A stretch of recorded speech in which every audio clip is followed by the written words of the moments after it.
우리가 지난 시간에 그런 말씀을 드렸죠. 이 포악한 세상 가운데에 하나님이 찾으시는 사람이 있고 하나님이 지키시는 사람이 있다. 그런 말씀을 드렸습니다. 이 포악한 시대에 하나님이 찾으시는 그 한 사람, 하나님이 지키시는 그 한 가정, 그 사람이 여러분이 되시기를 바랍니다. 하나님은 이 포악한 세상 가운데에 누구를 찾고 계신가? 믿음의 사람, 구별된 사람을 찾고 계신다. 그런 말씀을 드렸습니다. 노아 시대에 이 노아와 달리 이 생명이 아니라 육신의 삶을 살아가는 사람들이 있었다. 육신이라고 하는 것은 결국 무엇이냐? 부패된 삶을 상징하죠. 하나님의 영이 떠난 사람. 그래서 살아있는 것 같지만 외관은 화려한 것 같지만 그 속은 죽어있는 그 사람, 부패된 사람을 말하고 있습니다. 이 노아의 시대에 부패되었다라는 이 부패라고 하는 단어가 3번 나오죠. 이것을 원어로 살펴보면은 포악하다라는 뜻을 가지고 있습니다. 그래서 이 포악한 세상, 노아의 시대에 이 포악했다는 것이 난폭한 시대였다 이렇게 말하는 것이 아니죠. 그러니까 오늘날 이 시대가 하나님을 떠났을 때 이것이 포악한 시대라는 것입니다. 이 시대가 하나님을 의지하지 않고 살아가는 그런 시대가 되었을 때 그 시대가 포악한 시대라고 말하고 있는 것입니다. 그러므로 여러분 오늘 우리가 누군가를 지금 돕는 것 같고 연약한 자를 살피는 것 같고 오늘 우리가 풍성한 삶을 우리가 서로 나누며 살아가는 것 같을지라도 중요한 것은 뭐냐면 하나님이 오늘 우리 안에 안 계시면 그 시대가 어떤 시대냐? 포악한 시대라는 거예요. 그러니까 오늘 우리가 겉모습은 온유하고 겉모습은 화려하고 겉모습은 아름다워도 내 안에, 내 가정 안에, 내 삶 안에 하나님의 말씀이 거하지 않으면 그 시대, 그 사람이 바로 포악한 인생이요, 포악한 삶이다. 이렇게 말씀하고 있죠. 그래서 이 포악한 시대에 하나님이 찾으시는 그 한 사람이 누구냐? 바로 구별된 한 사람, 하나님의 말씀을 쫓아 살아가는 그 한 사람, 그 사람을 지금도, 오늘도 하나님은 찾고 계십니다. 그 대표적인 사람이 누구냐? 호세아라는 말씀을 드렸어요.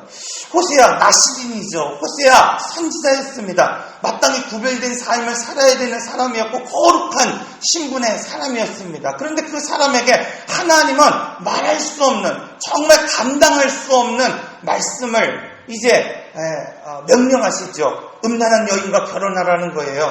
음란한 자식을 낳으라는 것입니다. 그 여인이 세상을 못 잊어서 도망왔을 때 값을 치르고 포패를 속량하여 그 여인을 데리고 와서 살라는 겁니다. 이것이 예표하는 것이 무엇입니까? 이스라엘이 음란했다는 겁니다. 하나님을 섬기는 것 같지만 그들의 신앙이 우상 숭배로 인하여 음란해졌다는 거예요. 하나님은 그들의 자녀가 음란했다고 말하고 있습니다. 그러나 뭐예요? 호세아와 같이 너희가 도망칠지라도 음란한 자식이라도 내가 너희를 품겠다고 하는 예표를 이 선지자로 하여금 삼고 계시죠. 여러분 참 이해할 수 없을 것입니다. 그 당시 호세아로서는. 그러나 어떻습니까? 그가 구별됐다 하는 것은 뭐예요? 이해할 수 없어도 어려워도 그가 하나님의 말씀대로 그대로 행했다는 거죠. 그러니까 이 시대에 하나님이 찾으시는 사람이 어떤 사람이냐? 바로 이 사람이죠. 하나님이 말씀하시면 그대로 행하는 사람. 이 사람을 지금 하나님은 이 포악한 시대, 하나님을 잊어버린 이 시대에 오늘 우리로 하여금 찾고 계신다. 이렇게 말씀하고 있습니다. 둘째로 하나님이 그럼 지키시는 분은 어떤 사람이냐? 지키시는 사람은 어떤 사람이냐? 하나님은 어떤 사람을 지키시고 어떤 사람을 보호하시고 어떤 사람을 주목하시느냐? 마땅히 칠할 것으로 칠할 수 있는 사람을 지키시고 보호하신다. 이렇게 말씀하고 있어요.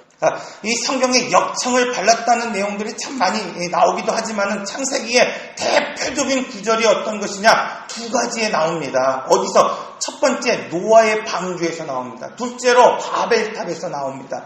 여러분 2가지의 사건을 잘 비교해 보면은 첫 번째는 노아의 방주, 코페르 나무로 이제 그 방주를 짓고 그 안팎을 역청으로 바르라 이렇게 말씀하셨어요. 자, 여러분 코페르 나무가 단단하기 때문에 그 나무가 정말 아주 치밀해서 물이 새지 않을 정도로 치밀한 그런 나무이기 때문에 150주야가 물에 잠겨 있었어도 그 배에 물이 들어오지 않는 것이 아닙니다. 무엇 때문입니까? 역청을 발랐기 때문이라는 거예요. 역청을. 여기서 역청이라고 하는 단어가 무엇이면 코페르라는 단어예요. 속량이라는 단어입니다. 즉, 이 노아의 방주 깨지기 쉽죠. 부서지기 쉬운 연약한 시도 없어 방향을 틀어 나갈 수도 없는 그 연약한 그 배가 여러분 물이 새지 않고 깨어지지 않는 이유는 다른 이유가 아니라 그가 속량되었기 때문입니다. 마땅히 발라야 될 것들로 그 배를 발랐기 때문에 하나님이 지키시고 보호하시는 것이죠. 출애굽기에서 이 사건을 유월절로 비교할 수 있습니다. 유월절 어린 양의 피를 문설주와 인방에 바르라. 여러분 누구든지 상관없습니다. 이방인인지 상관없습니다. 그 피를 바른 그 집안에 거하는 자는 하나님이 죽음의 사신을 유월시키겠다는 거예요. 넘어가겠다 말씀하고 있지 않습니까? 여러분 그 집의 문이 든든하기 때문에 하나님이 그를 지키시는 것이 아닙니다. 중요한 것은 뭐야? 말씀대로 언약대로 그 말씀대로 실천해 나갈 때 그 안에 들어갈 때 연약하고 깨어지기 쉬운 존재여도 하나님이 그를 지키시고 그 인생을 지키신다 이렇게 말씀하고 있습니다. 그러므로 여러분 오늘 우리가 이 시대에 치러야 될 것이 무엇이냐? 예수 그리스도의 보혈이죠. 오늘 우리가 예수 그리스도의 보혈을 안팎으로 오늘 우리가 치러야 때 에노스 연약한 존재이지만 깨어지고 또 부서지기 쉬운 오늘 우리의 삶이지만 하나님이 우리의 가정을 지키시는 거예요. 그러면 여러분 이 시대에 여러분 다른 것으로 나를 자꾸 치장하려 하지 마죠. 변장하고 막 그러지 말고 무엇으로? 예수 그리스도의 보혈로 우리의 집을 칠할 수 있는 사람, 그 안에 거할 수 있는 사람이 되어야 된다 이렇게 말씀하고 있죠. 마지막으로 하나님은 거룩한 자를 지키시는데 여러분 은혜를 입었으나 이 은혜 안에 거하지 못하는 사람들이 여전히 있다고 말씀하고 있는 거죠. 옛사람을 대표하는 사람들이 있습니다. 여러분 은혜를 받았지만 그 안에 거주하지 못하는 사람이 있죠. 어떤 사람입니까 여러분? 롯과 같은 사람이죠. 롯과 같은 가정이에요. 은혜를 받았지만 옛 것을 그리워하며 소금기둥이 되었던 가정이죠. 그런가 하면 새 시대를 소망하며 살아가는 사람이 있죠. 왜요? 점 하나에 남이 되고 님이 되는 그 뭐야? 룻이죠. 룻이에요. 룻은 어떤 여인이었습니까? 흉년 가운데에 하나님 나라를 소망했던 여인이었다. 이렇게 말씀하고 있지 않습니까? 자, 오늘 말씀은 바로 이 말씀이에요. 새로운 시대가 이제 도래가 됩니다. 여러분, 폭풍이 몰아치죠. 그럼 폭풍이 주는 유익이 있고, 해악이 있죠. 폭풍이 많은 사람들을 죽이기도 하고 물자를 파괴하기도 하지만 어떻습니까? 폭풍이 바다를 한번 휘저어야지 어떻게 됩니까? 생명이 살아나잖아요. 그러니까 여러분 이런 새로운 변화된 시대 가운데에 은혜의 기회를 누릴 수 있는 사람이 되어야 된다. 이렇게 오늘 본문은 말씀하고 있습니다. 자, 은혜의 때에 여러분 새 시대의 새로운 비전을 누리는 사람들이 있습니다. 그런가 하면 이 은혜의 시대의 옛사람, 옛 과거의 모습으로 여러분 돌아가 그것을 그리워하는 사람이 있다. 이렇게 말씀하고 있죠. 앞에서도 잠시 말씀드렸듯이 롯과 같은 사람입니다. 심판의 때에 여러분 어떻습니까? 은혜를 입었습니다. 은혜를. 그가 의로워서가 아니라 아브라함이 그를 중보함으로 말미암아 약속함으로 말미암아 이 롯의 가정을 하나님께서 아주 그냥 초자연적인 방법으로 끄집어내시는 거예요. 여러분 그 은혜 가운데 있었으나 이 롯의 가정이 어떻습니까? 옛 생활을 정리하지 못했다 이렇게 말씀하고 있잖아요. 옛 삶에 미련을 두었다 이렇게 말씀하고 있습니다. 하나님 한 분만으로 만족하지 못하는 거예요. 그의 손을 잡고 이끌고 가는 그 삶을 만족하지 못합니다. 하나님이 인도하시는 그 자리에 만족하지 못하는 거예요. 아이성, 여러분 작은 성이라는 의미죠. 이 롯에게 있어서 그 작은 성은 만족할 수 없는 성이었습니다. 그래서 어떻게 합니까 여러분?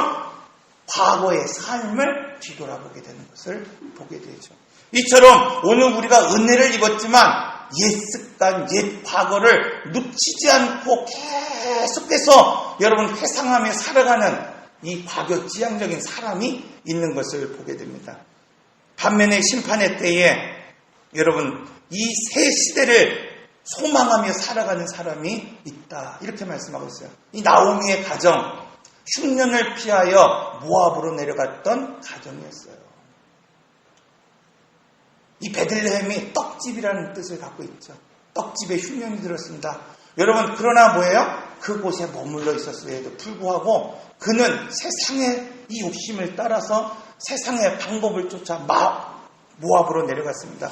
여러분, 모압으로 내려갔는데 거기서 풍요가 있는 것이 아니라 거기서 누가 죽었습니다? 남편이 죽었습니다. 두 아들이 죽었습니다. 그리고 남은 사람은 이 두 며느리뿐이 없다. 이렇게 말씀하고 있어요. 이때에 이 나오미에게 들리는 소문이 있습니다. 어떤 소문입니까? 이 떡집 베들레헴에 풍요로움이 있다는 소문을 들었어요. 이제 흉년이 끝나고 풍년이 도래했다는 소문이 들었습니다. 모든 것을 잃어버렸던 나오미는 다시 고향으로 돌아가자 하는 그런 마음이 들었어요.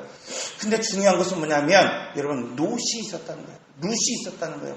이 룻은 모함 여인이었습니다. 이 모함 여인은 여호와의 총에 들어갈 수도 없는 그런 아주 부정적인 여인이었어요.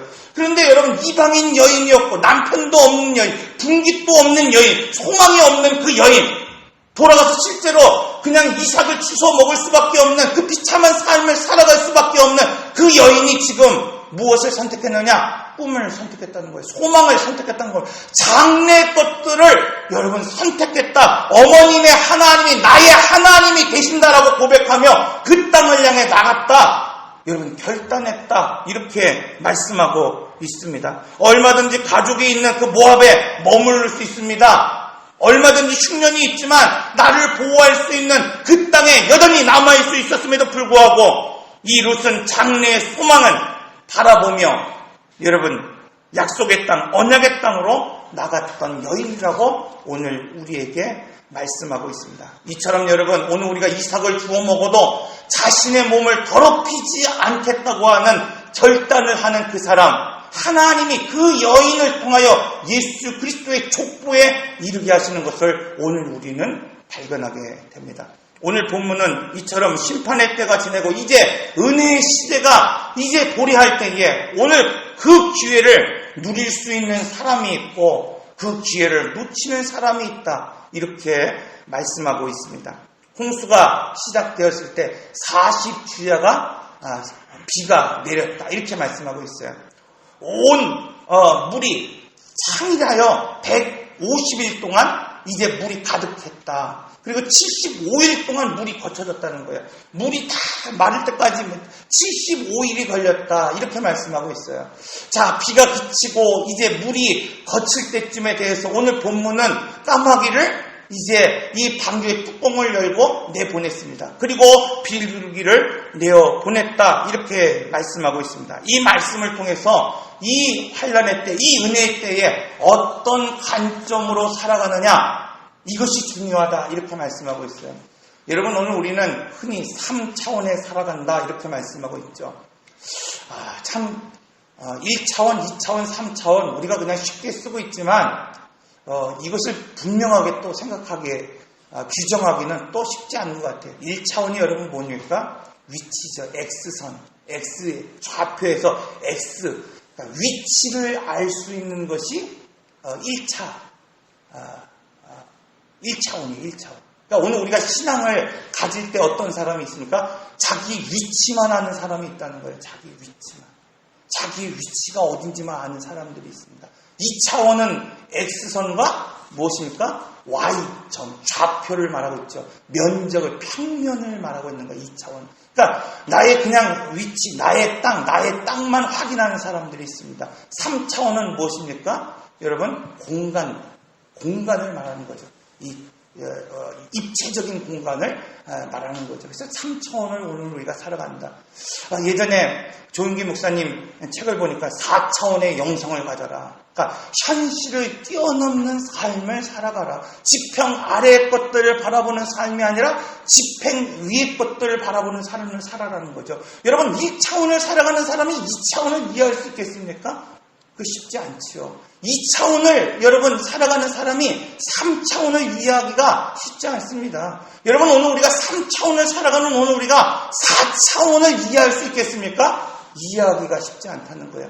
지평 아래의 눈을 가진 사람이 지평 너머의 것들을 바라볼 수 있는 삶을 살아간다는 게 여러분 쉬운 것이 아니라는 거죠. 은혜의 때 구속이 오늘 우리에게 있어도 여전히 3차원의 눈을 가지고 살아가는 사람, 2차원의 눈을 가지고 가는 사람은 4차원의 영성을 가지고 지평 너머의 것들을 바라보며 살아갈 수 없다. 이렇게 말씀하고 있습니다. 그러므로 여러분 오늘 본문은 이 환난의 때, 은혜의 때, 이 기회가 주어지는 이 시간에 까마귀의 눈으로 살아가지 말아라. 이렇게 말씀하고 있어요. 여러분 까마귀의 눈이 무엇입니까? 광야를 살아가면서도 고통을 느끼지 못하고 그곳에 안주하며 살아가는 그 사람을 까마귀와 같은 사람이다. 이렇게 말씀하고 있죠. 오늘 본문의 말씀을 보면 8장 7절의 말씀을 보니까 까마귀를 내놓음에 까마귀가 무리 땅에서 마르기까지 날아 왕래하였더라. 까마귀를 지금 내놓았는데 까마귀가 뭐 어떻게 했다고? 날아 왕래했다. 이렇게 말하고 있습니다. 이것이 성경을 직역해보면은 앞으로 나갔다, 되돌아왔다 이렇게 말하고 있는 거예요. 여러분 여기서 앞으로 갔다, 되돌아왔다 하는 의미는 무엇이냐면 그가 방주 안으로 지금 다시 돌아왔다는 의미가 아니라 방주 주위를 지금 뭐하고 있다는 거야? 배회하고 있다는 거예요. 배회하고 있다는 겁니다.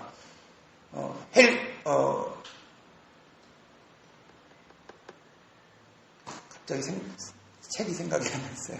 하나님이 없다. 필립 얀시의 책에 그런 내용이 있잖아요, 여러분. 하나님이 없다. 그 책 안에 여러분 시계추와 같이 여러분 한편에는 세상을, 한편에는 교회를 발을 딛는 사람이 있다. 마치 미닫이의 문처럼 왔다 갔다 하는 사람이 있다는 거죠. 그러니까 구별되지 않은 사람의 특징이 무엇이냐? 여러분 무엇인가 움직이는 것 같고 무엇인가 나가는 것 같은데 배회하는 사람이라는 거예요. 방황하는 사람이다. 이 대표적인 사람이 어떤 사람입니까? 바로 이 까마귀와 같은 사람이다. 이렇게 말씀하고 있습니다. 이처럼 까마귀의 눈을 가진 사람은 구속을 은혜를 입었음에도 불구하고 이 은혜를 받았음에도 불구하고 하나님께 만족하지 못하고 방주 안으로 들어가지 못하고 여러분 어떻습니까? 이성에 만족하지 못하고 과거를 자꾸 생각하고 넓은 곳을 향하여 화려한 것을 쫓아 나가는 그러한 롯의 가정과 같은 삶을 살아가는 사람이다. 이렇게 말씀하고 있습니다. 사랑하는 성도 여러분, 구원은 크고 화려한 것에서 시작되는 것이 결코 아닙니다. 구원은 바로 작아도 좁아도 여러분 하나님의 말씀 안에 있을 때 시작이 됩니다. 여러분 튼튼하고 화려한 것이 아니라 오늘 우리가 역청을 바를 때, 오늘 우리가 코페로 그것을 안팎으로 바를 때 작아도 부족해도 연약해도 깨어지기 쉬워도 하나님은 그 인생을 지키시고 그의 인생을 하나님께 인도하신다. 이렇게 말씀하고 있어요. 그러니 여러분 아무리 화려해도 오늘 우리가 느낌대로 감각대로 오늘 우리가 우리의 안식처를 찾고 오늘 우리가 평안을 그곳에서 찾는다고 한다면 그것은 아무리 튼튼하게 진 이 바벨탑과 같이 자기의 욕심을 따라 역청을 바르고 물이 새지 않게 팔을 놓아 쌓인다 할지라도 그것은 무너질 수밖에 없다. 깨질 수밖에 없다. 흩어질 수밖에 없다. 이렇게 오늘 우리에게 말씀하고 있습니다. 이처럼 육신의 눈, 이 까마귀의 눈으로 살아가는 사람은 죽음 앞에서도 여러분 자신의 필요한 것들을 찾아 살아가는 사람입니다. 사랑하는 성도 여러분, 은혜를 받았으면 이제는 이 까마귀와 같이 자기의 것을 또 자기의 만족을 위하여 살아가는 인생이 아니라 남의 필요를 채울 수 있는 그러한 삶을 오늘 우리가 살 수 있어야 됩니다. 이처럼 거룩하게 구별된 그 방주 안에 오늘 우리가 있어도, 이처럼 특별한 하나님의 보호 안에 오늘 우리가 들어가 있어도 이 까마귀의 눈을 지니고 살아간다고 한다면 이런 새로운 세계가 아니라, 새로운 비전이 아니라, 방주가 아니라 썩은 고기에 만족하며 살아가는 사람, 썩은 세상에 여러분 그의 만족을 두며 살아가는 그러한 삶을 살아갈 수밖에 없습니다.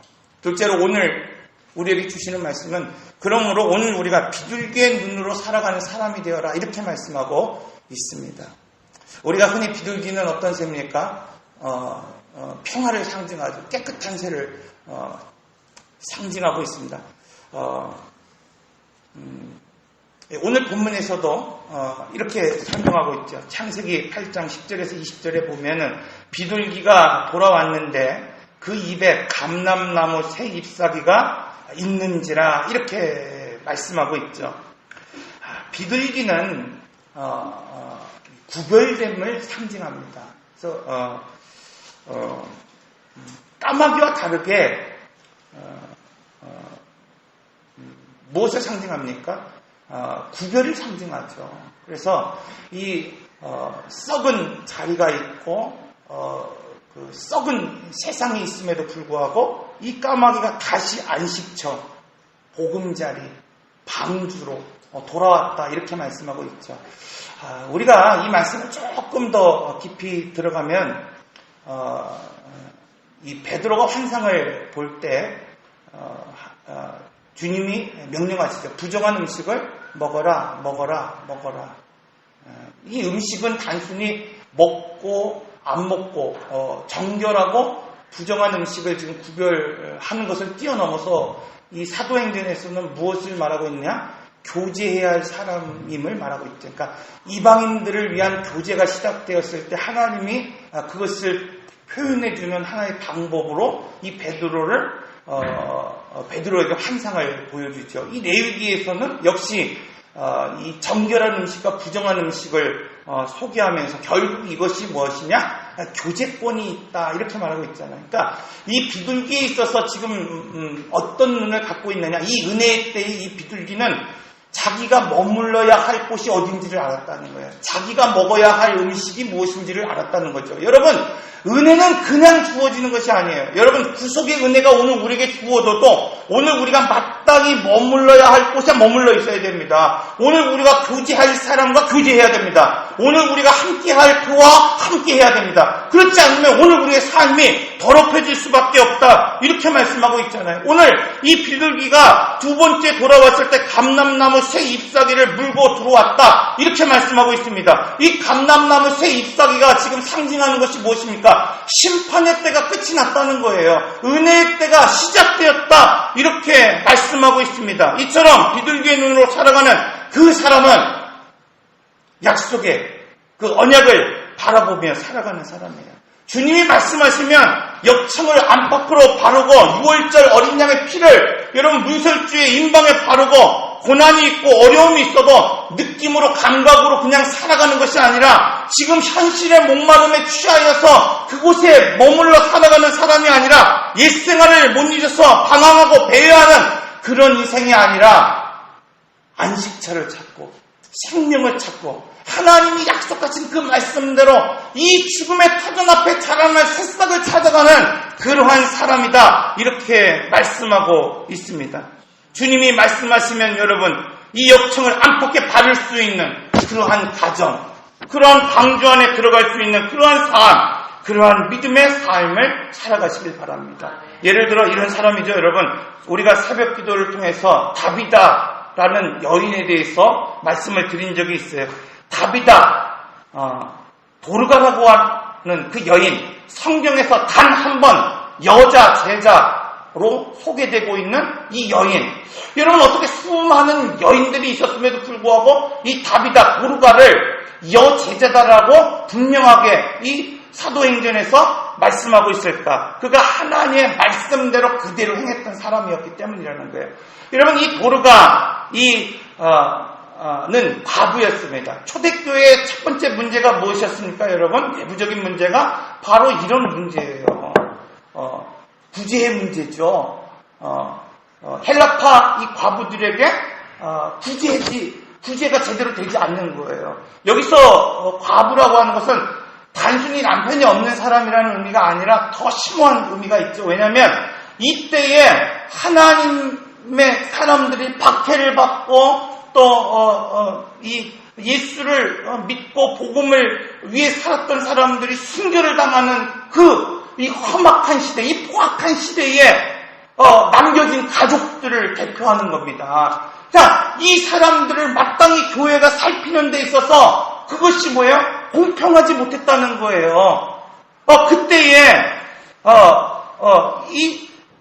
살았던 이 도르가 얼마든지 교회로부터 도움을 받을 수 있습니다. 얼마든지 사회로부터 여러분 도움을 받을 수 있는 위치에 있는 사람이라는 거예요, 여러분. 그런데도 불구하고 이 도르가는 자기 그런 어려운 형편 가운데에서도 누구를 돌봤습니까? 여전히 돌봐야 할 과부들을, 연약한 사람들의 속옷을 지어줬고 겉옷을 지어주었다. 그가 죽었을 때 그 사람들에게 기억이 남는 사람이 되었다. 이렇게 말씀하고 있죠. 하나님은 이 사도행전을 통해서 이 도르가의 이야기를 통해서 우리에게 말씀하시는 것이 바로 그것입니다. 바로 하나님 앞에 기억되는 사람은 어떤 사람이냐? 사람들에게 기억되는 사람이라는 거예요. 하나님의 말씀대로 언약대로 내가 나를 스스로 좀 제한하고 내가 얼마든지 누릴 수 있음에도 불구하고 나를 제한하고 절제하고 더 나은 사람들을 위하여서 여러분 살아가는 그 사람, 하나님이 바로 그 사람을 돌보고 그 사람을 구제하고 그 사람을 기억하신다. 이렇게 말씀하고 있습니다. 그러므로 이처럼 썩어져가는 이 세상 속에서 이 비둘기를 가지고 살아가면 세상이 아니라 그리스도 안에서 여러분 안식을 얻으며 살아갈 수 있습니다. 주의 형편이 또 그 삶의 자리가 아무리 황폐하도 오늘 우리가 그리스도 안에 있으면 여러분 하나님 우리를 보호하시고 안식하게 합니다. 심판의 때에 죽음의 땅에 오늘 우리가 있어도 생명을 찾고 소망을 찾고 오늘 우리가 안식을 찾을 때 하나님은 그때 구원이 시작된다 우리에게 말씀하고 있습니다. 그러므로 내 삶에 지금 주신 그 은혜의 기회가 지금 시작될 때 여러분 그것을 누릴 수 있는 삶을 오늘 우리가 살아야 됩니다. 까마귀는 기회가 주어졌을 때 접촉의 대상을 잘못 선택했다 이렇게 말씀하고 있지 않습니까? 까마귀는 기회가 주어졌을 때 돌아올 그 길을 잃어버렸다 이렇게 말씀하고 있습니다. 이처럼 여러분 오늘 우리가 기회가 주어졌음에도 불구하고 오늘 우리가 누구를 만나고 누구를 예배하고 누구와 함께 해야 되는지 알지 못하는 사람들이 있습니다. 오늘 우리가 기회가 주어졌음에도 불구하고 어디에 머물러 있어야 하는지 알지 못하는 사람들이 있습니다. 그러므로 안식이 주어졌으나 배회하는 인생, 방황하는 인생, 그러한 인생으로 살아가지 말고 오늘 이 비둘기와 같이 방주로 들어가고 접촉해야 할 대상이 누구인지 알고 하나님을 예배하고 하나님이 원하시는 그 자리에 머물러 있을 수 있는 그러한 믿음의 사람이 되시기를 바랍니다. 오늘 말씀은 바로 이 은혜의 기회가 주어졌을 때 구속의 은혜를 누리는 그 사람, 썩어진 세상이 주는 그러한 곳에 머물러 있는 것이 아니라 하나님이 오늘 우리를 위하여 구속하실 때 썩어질 세상을 위하여 오늘 우리에게 주신 것이 아니라 새로운 땅을 오늘 우리에게 주시겠다 약속하실 때에 여러분 세상의 빛이 아니라 신령한 빛을 가지고 살아갈 수 있는 사람, 세상의 양식이 아니라 여러분 신령한 양식을 공급받고 살아갈 수 있는 그 사람이 되어야 된다 이렇게 말씀하고 있습니다. 그러나 신앙생활하면서 여러분 위로받지 못하고 또 예배하면서도 평안을 얻지 못하고 세상의 불안과 두려움과 초조함으로 살아가는 사람들이 얼마나 많은지 모릅니다. 장래의 소망을 바라보지 못하고 두려워하며 살아가는 사람들이 얼마나 많은지 모릅니다. 예배 자리에 있고 오늘 우리가 예배 가운데 나오고 있지만 장래의 소망을 바라보지 못하고 지평 아래의 것들을 바라보며 3차원의 신앙을 가지고 1차원의 신앙을 가지고 살아가는 사람들이 얼마나 많은지 모릅니다. 왜 그렇습니까, 여러분? 약속을 바라보지 못하기 때문에 그런 거예요. 언약을 기억하고 있지 않기 때문이다. 이렇게 말씀하고 있습니다. 사랑하는 성도 여러분, 오늘 말씀은 은혜의 기회가 주어졌을 때 오늘 우리가 까마귀의 눈으로 살아가지 말고 비둘기의 눈으로 살아가라. 이렇게 말씀하고 있습니다. 까마귀의 눈, 광야를 살면서도 고통을 느끼기보다는 옛 습관, 옛 과거, 하나님이 떠난 그 자리 만족하며 화려하고 웅장한 것만 쫓아 살아가는 과거에 여전히 과거를 살아가는 사람이다. 이렇게 말씀하고 있습니다. 비둘기는 환난의 때에도 생명을 찾는 사람이죠. 언약을 기억하는 사람이죠. 하나님의 말씀대로 행하는 그 사람이다 말씀하고 있습니다. 이처럼 하나님이 주신 은혜의 이 기회를 누릴 수 있는 사람, 이 비둘기와 같이 교제의 대상을 잘 선택하고 머물러야 할 곳을 구별하고 기회가 주어졌을 때 은혜의 자리로 돌아가는 그 사람이 오늘 우리의 가정, 오늘 우리의 삶이 되시기를 바랍니다. 기도하겠습니다.